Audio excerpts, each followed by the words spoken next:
दोस्तों कुछ समय पहले एक लड़का मेरे क्लिनिक में आता है जिसका उम्र लगभग 18 से लेकर के 20 के बीच में होगा। वो आते ही कहता है कि डॉक्टर साहब मुझको ऐसी प्रॉब्लम है जो कि कभी ठीक ही नहीं हो रही है। यानी मैं उससे लगभग 1.5 से 2 साल तक परेशान हूँ। मैंने पूछा कि भाई ये बताओ कि तुमको प्रॉब्लम क्या है, ये बताओगे तब तो मालूम होगा। तो उसने कहा कि डॉक्टर साहब जैसे ही मैं खाना खाता हूँ, खाना खाने के तुरंत बाद, कभी कभी आधे घंटे बाद, कभी कभी 2 से 3 घंटे बाद मुझको 4 से 5 बार शौच के लिए जाना होता है, यानी लैट्रिन के लिए जाना होता है। लैट्रिन कभी बहुत गीली होती है, कभी कड़ी होती है, कभी होती ही नहीं है। इस समस्या से डॉक्टर साहब मैं बहुत समय से परेशान हूँ। मेरा स्वास्थ्य भी गिरता जा रहा है। मैं बहुत पतला हो गया हूँ, पहले से मेरा वेट बहुत कम हो गया है। मेरा किसी भी काम में मन नहीं लगता है। दिन रात मैं इसी के बारे में सोचता हूँ कि क्या मैं ठीक भी हो पाऊंगा कि नहीं ठीक हो पाऊंगा। उसके वजह से मेरे कैरियर पे बहुत ज़्यादा उसका निगेटिव इफेक्ट पड़ रहा है। कभी कभी तो डॉक्टर साहब मैं बहुत ज़्यादा डिप्रेशन में चल जाता हूँ कि क्या ऐसी ये बीमारी है, नाइलाज हो गई है। मैं लगभग 1.5 से 2 साल के अंदर अंदर मैं बहुत से डॉक्टर्स के पास जा चुका हूँ। बहुत से जो एमडी डीएम गैस्ट्रो वोस्ट्रो सबके पास जा चुका हूँ। मैंने सारी जांच करा ली है। उस लड़के का फाइल दोस्तों लगभग इतना मोटा फाइल हो गया था। तो उसने कहा कि मैंने बहुत से जांच कराई, मैं अल्ट्रासाउंड है, मैंने एंडोस्कोपी है, सीटी है, खून जांच, ब्लड जांच, यूरिन का कल्चर, मैंने शौच जो होता है यानी जो स्टूल होता है उसका भी कल्चर, हर चीज करा लिया है। तो भी मेरा समस्या हल नहीं हो पा रहा है। दोस्तों मैं डॉक्टर सी एम यादव आज आपको इस वीडियो में बताने जा रहा हूं कि ये जो रोग है इसको क्या कहते हैं, इसमें क्या क्या प्रमुखता से लक्षण मिलता है, कैसे इसका समाधान है, और क्या इसमें वाकई में कोई जांच की जरूरत पड़ती है कि नहीं पड़ती है। तो बने रहे अंत तक, क्योंकि इस वीडियो में आपको ये सब डिटेल में बताने जा रहा हूं। दोस्तों इसको मैं मेडिकल टर्म में आईबीएस कहते हैं।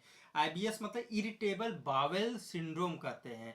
और इसको अन्य पैथियों में इसको ग्रहणी कहते हैं, आयुर्वेद में इसको ग्रहणी कहते हैं। ग्रहणी में क्या होता है दोस्तों कि जैसे ही हम लोग खाने का निवाला मुंह के यहाँ ले जाते हैं, साइकोलॉजिकली और कुछ पेट में ऐसा पेशेंट को महसूस होने लगता है कि अब मैं अगर खाना खा लूंगा तो मुझको फिर से लैटिंग होना है, डायरिया होना जिसको कह सकते हैं, गीली लैटिंग होना शुरू हो जाएगा, या मुझको शौच के लिए जाना ही पड़ेगा।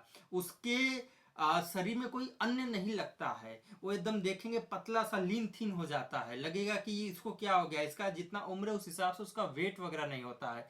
पेशेंट हमेशा बुझा बुझा सा डिप्रेशन में लगेगा। लगेगा कि उसके ऊपर कितना ज्यादा तनाव है, उसका कोई काम में मन नहीं लगता है। तो अब दोस्तों ये जो आईबीएस यानी ग्रहणी ये कितने प्रकार की होती है, देखिए दोस्तों प्रमुखता से मैं आपको बता रहा हूँ ये 3 प्रकार की होती है। पहला है, इसको हम लोग आईबीएस सी कहते हैं। आईबीएस सी मतलब है इरिटेबल बाउल सिंड्रोम कॉन्स्टिपेशन। सी मतलब कॉन्स्टिपेशन। इसमें पेशेंट को क्या होता है कि वो खाना वाना खाएगा लेकिन उसको लैट्रिन ही नहीं होता है। उसको लगभग 3 दिन हो जाएगा, 4 दिन हो जाएगा, उसको लैट्रिन ही नहीं होगा। सप्ताह में केवल 1 दिन 2 दिन ही लैट्रिन होता है। आईबीएस डी होता है, दूसरा टाइप है। आईबीएस डी को इसको डायरिया कहते हैं। इसमें क्या होता है कि एटलीस्ट जैसे वो खाना खाएगा, खाना खाने के कभी कभी आधे घंटे बाद, कभी कभी 2 घंटे बाद, कभी कभी 3 से 4 घंटे बाद जैसे ही होगा उसको बार बार लैट्रिन के लिए, शौच के लिए जाना होता है। इसमें 3 से 4 बार, किसी किसी पेशेंट में 6 से 7 बार तक उसको शौच के लिए जाना होता है। इसको हम लोग आईबीएस सी कहते हैं। थर्ड टाइप का दोस्तों जो होता है, जिसको तीसरा हम कहते हैं, उसको आईबीएस एम कहते हैं। एम मतलब होता है मिक्स्ड होता है। इसमें कॉन्स्टिपेशन प्लस डायरिया दोनों की समस्या होती है। कभी कभी पेशेंट क्या है, उसको लैट्रिन जो है होगा भी, कभी कभी होगा कि उसको लैट्रिन 3 3 दिन तक नहीं हो रहा है, कभी कभी एक ही दिन में उसको 6 7 बार हो जाएगा।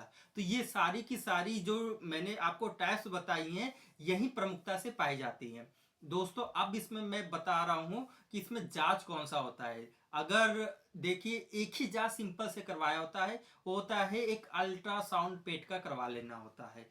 बहुत से डॉक्टर है, एमआरआई सीटी एंडोस्कोपी वगैरह वगैरह सीबीसी ओबीसी की कोई जरूरत नहीं लगभग पड़ती, ना के बराबर होती है। अब दोस्तों इसमें कौन सी ऐसी है जो मेडिसिन है, दवाइयां हैं, उसका इस्तेमाल किया जा सकता है।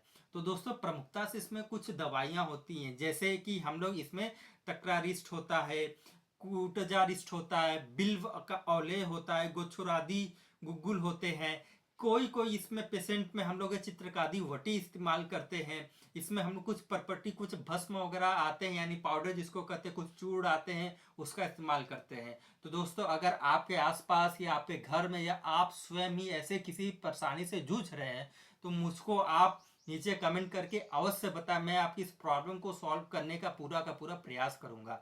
दोस्तों, इस वीडियो को उन लोगों तक जरूर पहुंचाएं जो ऐसी ही किसी समस्या से ग्रसित है और उनको अभी तक समाधान नहीं मिल पा रहा है। दोस्तों, इस वीडियो को आप अपने दोस्तों को, फ्रेंड सर्किल में जरूर शेयर करिए अगर ऐसी समस्या किसी को भी है।